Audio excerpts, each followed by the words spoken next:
Quelqu'un s'est effondré soudainement sans vie dans son jardin et les efforts de réanimation ont réussi à faire repartir son cœur. Vous pensez sûrement que c'est une bonne chose. Mais avez-vous idée de ce qui l'attend maintenant? Que se passe-t-il dans le corps d'une personne qu'on a réanimée avec succès? C'est ce que nous allons voir dans cette petite capsule d'information. À tout de suite!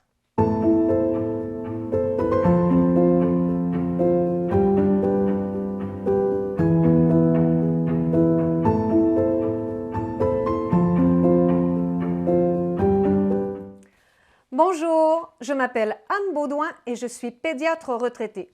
Je vous souhaite la bienvenue sur cette chaîne YouTube consacrée à la réanimation cardio-pulmonaire.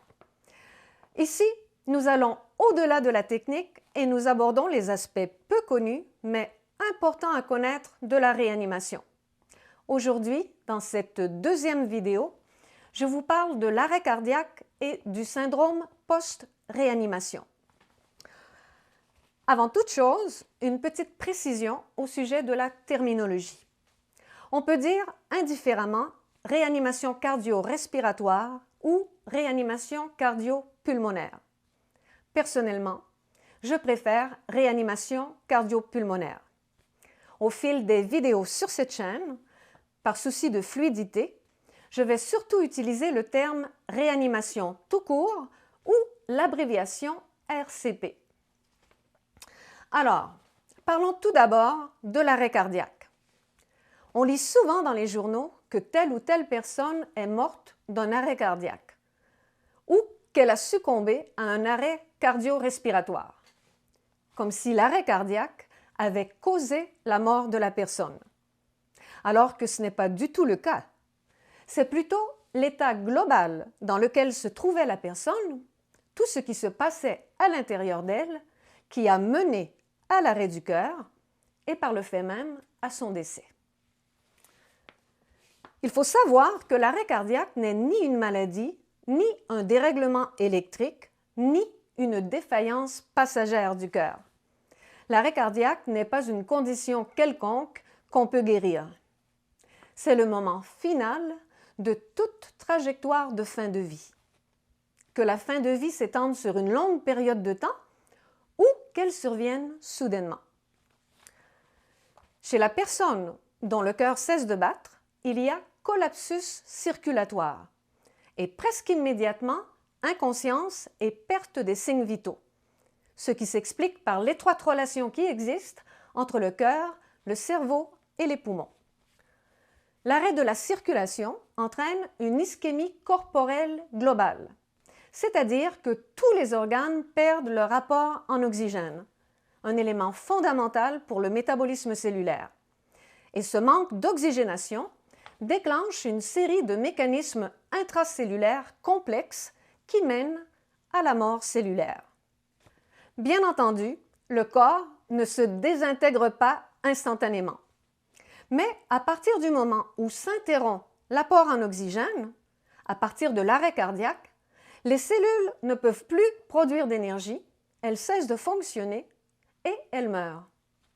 En d'autres termes, quand le cœur, qui est la source essentielle de l'énergie vitale, cesse de battre, c'est le processus de la mort qui s'enclenche. Les critères qui définissent l'arrêt cardiaque sont d'ailleurs les mêmes que ceux utilisés pour déterminer la mort d'une personne. Ceci étant dit, le progrès technologique et le développement de la réanimation cardio-pulmonaire sont venus chambarder la réalité et brouiller la frontière entre la vie et la mort, à tel point que l'arrêt cardiaque est devenu, dans l'esprit de tout le monde, un événement pathologique d'urgence vitale. Parlons maintenant de ce qui se passe quand on réanime quelqu'un. Le but des manœuvres de réanimation est de renverser l'arrêt cardiaque afin d'empêcher la personne de mourir. Les compressions thoraciques font que le sang se remette à circuler dans le corps, mais elles ne sont pas aussi efficaces qu'un cœur qui bat à plein rendement. Dans les meilleures conditions, le massage cardiaque exécuté correctement par un professionnel entraîné n'arrive à établir qu'une perfusion de 30% de la normalité. 30%, ça veut dire moins du tiers. Cela signifie que pendant tout le temps que dure la réanimation, le corps entier est soumis à un déficit important d'oxygénation. Dans une telle situation, tous les organes souffrent, surtout le cerveau, qui est le plus vulnérable au manque d'oxygène. Sans son aliment indispensable, le cerveau subit des lésions irréversibles en moins de 5 minutes. Maintenant, si la réanimation réussit, c'est-à-dire que le cœur se remet à battre, le retour forcé de la circulation, ou reperfusion, provoque une cascade d'événements biochimiques toxiques qui produisent des lésions additionnelles dans toutes les cellules. C'est ce qu'on appelle le dommage par reperfusion. L'ischémie corporelle globale, suivie de la reperfusion, mène dans la plupart des cas à un tableau clinique très complexe dénommé syndrome post-arrêt cardiaque, qui est en fait le syndrome post-réanimation. Il n'est pas question ici d'entrer dans les détails, ce serait beaucoup trop long et ce n'est pas le but de la vidéo. En tout cas, je laisse quelques références dans la description pour les intéressés. Il s'agit plutôt de vous décrire globalement l'état critique dans lequel se trouvent la plupart des personnes réanimées. Bien sûr, la situation est différente pour chaque patient et le syndrome post-arrêt cardiaque est plus ou moins grave en fonction de la durée et de la difficulté de la réanimation initiale. L'instabilité cardiovasculaire et les désordres métaboliques qui surviennent sont incompatibles avec la vie et la personne est donc soumise à des mesures spécifiques de maintien des fonctions vitales.